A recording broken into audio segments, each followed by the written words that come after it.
بسم اللہ الرحمن الرحیم۔ نحو ثانیہ، الباب الاول فی الاسم المعرب، پہلا باب ہے اسم معرب کے بیان میں،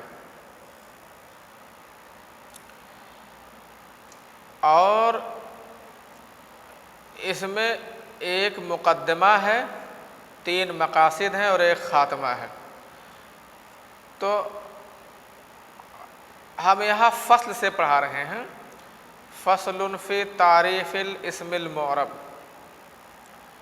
اسم معرب کی تعریف میں، یعنی ہم اسم معرب کی تعریف کرنے جا رہے ہیں۔ تو اسم معرب کی تعریف کیا ہے؟ وَهُوَ كُلُّ اسم رُكِّبَ مَعَ غَيْرِهِ وَلَا يَشْبَهُ مَبْنِيَ الْأَصْلِ۔ اسم معرب ہر وہ اسم ہے جو اپنے علاوہ کے ساتھ ملا ہوا ہو اور مبنی اصل کے مشابہ نہ ہو۔ مبنی اصل ہے اعنی الحرف والامر الحاضر والماضی، مبنی اصل سے میں مراد لیتا ہوں حرف کو، امر حاضر کو اور ماضی کو۔ اسم معرب، اس میں دیکھو 2 چیزیں بیان کی گئی ہیں، اس کو خوب اچھی طرح سے سمجھ لو۔ وَهُوَ كُلُّ اسم رُكِّبَ مَعَ غَيْرِهِ، ہر وہ اسم جو اپنے علاوہ کے ساتھ مرکب کیا گیا ہو۔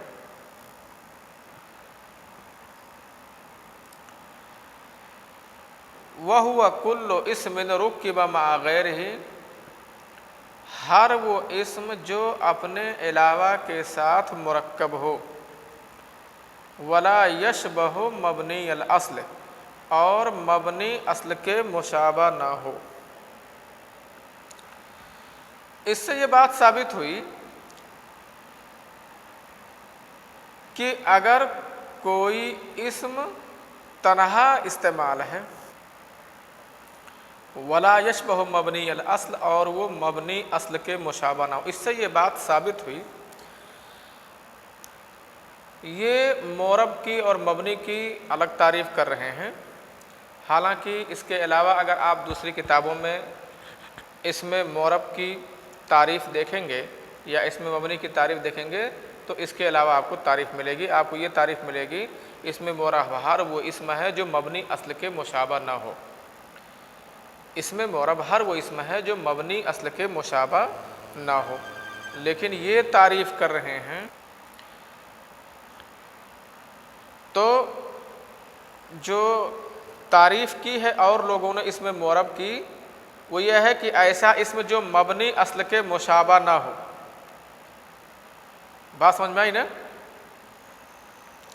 لیکن انہوں نے تعریف کیا ہے ہر وہ اسم جو اپنے علاوہ کے ساتھ ملا ہوا ہے، یعنی کوئی اسم جو اکیلے استعمال ہوگا وہ مبنی ہوگا، معرب نہیں ہوگا، اور کوئی اسم جو مبنی اصل کے مشابہ ہوگا وہ مبنی ہوگا، معرب نہیں ہوگا۔ تو اسم معرب کی تعریف اچھی طرح سے سمجھ لو۔ اسم معرب کی تعریف کیا ہوئی؟ ہر وہ اسم جو دوسرے کلمے کے ساتھ ملا ہوا ہو اور مبنی اصل کے مشابہ نہ ہو۔ مبنی اصل کتنی چیزیں ہیں؟ مبنی اصل کون کون ہیں؟ اعنی الحرف والامر الحاضر والماضی، مبنی اصل ہے حرف، امر حاضر اور ماضی، یہ 3 چیز مبنی اصل ہیں، حرف، امر حاضر اور ماضی۔ جیسے زید فی قام زید، معرب کی مثال دے رہے ہیں، جیسے قام زید میں زید، قام زید میں زید۔ اب دیکھو زید ایک اسم ہے جو اپنے علاوہ کے ساتھ ملا ہوا ہے، یعنی قام کے ساتھ ملا ہوا ہے، تو اپنے علاوہ کے ساتھ استعمال ہے۔ لا زید وحدہ، اکیلے زید یہ معرب نہیں ہے، کیونکہ اگر کہیں اکیلے زید لکھا رہے گا تو اس کو زید نہیں پڑھا جائے گا بلکہ زید پڑھا جائے گا۔ تو جو اگر کہیں اکیلے زید ہے تو جو انہوں نے اس میں معرب کی تعریف کی ہے اس کے خلاف ہو جائے گا۔ اس میں معرب کی تعریف ہے ہر وہ اسم جو دوسرے کے ساتھ، دوسرے کسی کلمے کے ساتھ ملا ہوا ہو، یعنی اکیلا استعمال نہ ہو۔ تو یہاں اکیلا لفظ زید یہ معرب کی مثال میں کیوں نہیں فٹ ہوگا؟ لعدم الترکیب، ترکیب کے نہ ہونے کی وجہ سے، یعنی مرکب کے نہ ہونے کی وجہ سے، اکیلے ہونے کی وجہ سے ہے۔ ولا ہؤلاء فی قام ہؤلاء، اور قام ہؤلاء میں ہؤلاء بھی یہ معرب نہیں ہے، مرکب تو ہے لیکن ہؤلاء یہ مبنی اصل کے مشابہ ہے۔ کیسے مبنی اصل کے مشابہ ہے؟ مبنی اصل میں ایک ہے حرف، جس طرح حرف بغیر کسی دوسرے کے ملائے ہوئے اپنا پورا معنی نہیں دیتا ہے، اسی طرح سے ہؤلاء اس میں اشارہ ہے اور یہ بغیر مشار الیہ کے ملائے ہوئے اس کا مکمل معنی سمجھ میں نہیں آتا ہے۔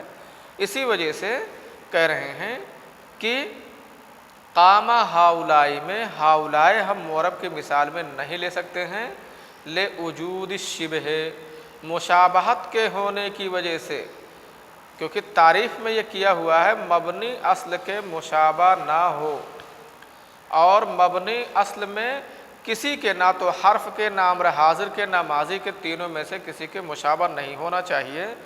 لیکن ہؤلاء کو ہم دیکھ رہے ہیں تو یہ حرف کے مشابہ ہے، اور ابھی میں نے آپ لوگوں کو سمجھا دیا کہ حرف کے مشابہ یہ کیسے ہے۔ حرف کے مشابہ پھر سے ایک بار بتا رہا ہوں، اس طرح سے ہے کہ جس طرح حرف بغیر کسی دوسرے لفظ کے ملائے ہوئے اپنا معنی نہیں دیتا ہے، اپنا معنی نہیں دیتا ہے مکمل طور سے، اسی طرح سے اس میں اشارہ بغیر مشار الیہ کے لائے ہوئے اپنا پورا معنی نہیں دے گا، اس کا پورا معنی سمجھ میں نہیں آئے گا۔ وَيُسَمَّى مُتَمَكِّنًا، اور اس کا نام متمکن رکھا جاتا ہے، اے وَيُسَمَّى الْإِسْمُ الْمُعْرَبُ مُتَمَكِّنًا، اور اس میں معرب کا نام متمکن رکھا جاتا ہے، یعنی اس میں معرب کا نام ایک نام اور ہے، وہ ہے اسم متمکن۔ اس میں معرب کا نام اس میں متمکن ہے۔ اب اگر آپ سے کوئی کہے کہ اس میں معرب کی تعریف کرو، تب بھی یہی تعریف کریں گے جو ابھی کتاب میں آپ لوگوں نے پڑھ لیا ہے، اور اگر کوئی کہے اس میں متمکن کی تعریف کرو تب بھی آپ یہی تعریف کریں گے۔ فصل حکمہ، اب ایک الگ فصل ہے، اس کا حکم بیان کر رہے ہیں کہ اس میں معرب کا کیا حکم ہے۔ ان یختلف آخرہ باختلاف العوامل اختلافا لفظیا او تقدیریا، اس کا حکم یہ ہے کہ اس کا آخر بدل جائے، اس کا آخر بدل جائے عوامل کے مختلف ہونے کی وجہ سے، لفظی اختلاف یعنی مختلف عامل ہو جائے تو لفظی طور سے وہاں اختلاف سمجھ میں آئے، جیسے جاءنی زید۔ اب یہاں جو اس میں معرب کا آخر ہے آپ دیکھ رہے ہیں زید اس میں ہے، اب عامل کو ہم ذرا مختلف کر رہے ہیں یعنی بدل رہے ہیں، تو آپ اس میں معرب دیکھ رہے ہو بدل رہا ہے، رأیت زیدن۔ ہم نے یہاں عامل میں اختلاف پیدا کر دیا، یعنی دوسرا اختلاف میں نے دوسرا۔ ومررت بزید، ہم نے یہاں عامل بے استعمال کر دیا، تو آپ دیکھ رہے ہیں کہ معرب کا آخر بدل گیا ہے اور لفظی طور سے بدلا ہے، لفظی طور سے دکھ رہا ہے، لفظاً وہ دکھ رہا ہے، بدلا ہوا دکھ رہا ہے۔ او تقدیرین، یا تقدیری طور سے بدلے، یعنی وہ بدلے لیکن وہ دکھائی نہ دے، جیسے جاءنی موسیٰ، یہاں حالت رفع میں ہے موسیٰ، اور اس کو ہم بدل رہے ہیں ذرا عامل کو، تو لفظی طور سے تو اختلاف نہیں ہو رہا ہے لیکن تقدیری طور سے ہو رہا ہے۔ رأیت موسیٰ حالت نصب میں، رأیت موسیٰ، مررت بموسیٰ یہ حالت جر میں ہے، لیکن آپ رفع نصب جر یہ جو مطلب بدلنے والے عامل ہیں ان کی وجہ سے آپ کو لفظی طور سے بدلاؤ نہیں دکھ رہا ہے، لیکن یہ اندرونی طور سے اور یقینی طور سے یہ سب بدلے ہوئے ہیں، یہ سب بدلے ہوئے ہیں۔ جیسے اگر ہم موسیٰ کو حالت رفع میں کرتے ہیں تو موسیو ہو جاتا ہے یہ، اور پھر یا پر ضمہ یا متحرک ما قبل مفتوح پھر الف ہو جائے گی۔ موسیا کر دیں گے تو یا متحرک ما قبل مفتوح پھر ہو جائے گا، موسے کر دیں گے تو یا متحرک ما قبل مفتوح پھر یا کو الف سے بدلنا پڑے گا۔ تینوں صورتوں میں الف سے بدلنا پڑے گا۔ اس کا مطلب اصلی اعتبار سے، اندر کے اعتبار سے ان میں اختلاف ہے، لیکن تعلیل کے قواعد کی وجہ سے وہ گھوم کر کے پھر ایک ہی شکل پہ آ گئے ہیں۔ تو یہ نہیں کہیں گے کہ بدلے ہی نہیں ہیں، بلکہ کہیں گے کہ یہ لفظی اختلاف شو نہیں کر رہا ہے، دکھ نہیں رہا ہے، لیکن یہ ہے کہ تقدیری طور سے یہ مختلف ہیں۔ اب اعراب کسے کہتے ہیں؟ اعراب اور عامل کیا ہے، آگے کی بات میں یہ بتا رہے ہیں۔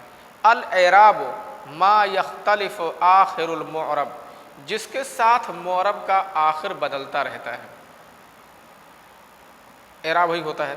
جس میں دیکھو زیدن میں یہاں پیش ہے، زیدن میں یہاں زبر ہے، اس کے ساتھ یہاں ہی بدل گیا ہے، اور زیدن میں یہاں زیر ہے، کسرہ ہے، اس کے ساتھ بدلا ہے، اور جس کی وجہ سے یہ بدل رہے ہوں اس کو عامل کہتے ہیں۔ تو اعراب کیا ہے؟ جس کے ساتھ معرب کا آخر بدلتا رہے، جسے ضمہ فتحہ کسرہ ہو جائے یا واو الفیہ ہو جائے۔ وہ حرکت کے لحاظ سے بھی اعراب ہوتا ہے اور حرف کے لحاظ سے بھی۔ جیسے کسی میں ضمہ کی جگہ پر واو، جیسے جمع مذکر سالم کا اعراب جاء مسلم مصر، مصر کے مسلمان آئے، یہ مسلمو جو واو دکھ رہا ہے تو حالت رفع میں ضمہ کے ساتھ۔ اعراب بالحرکت اور اعراب بالحرف، اس میں معرب کو اعراب حرکت کے ساتھ بھی ہو سکتا ہے اور حرف کے ساتھ بھی اعراب ہو سکتا ہے۔ تو ضمہ فتحہ کسرہ یہ اعراب بالحرکت ہیں، اور واو الفیہ اعراب بالحرف ہیں۔ وَإِعْرَابُ الْإِسْمِ عَلَىٰ ثَلَاثَةِ أَنْوَاعٍ، اسم کے اعراب کی 3 قسمیں ہیں، یعنی اسم یا تو حالت رفع میں ہوگا، یا تو حالت نصب میں ہوگا، یا حالت جر میں ہوگا۔ اب اسی لحاظ سے وہ اسم بدلتا رہے گا۔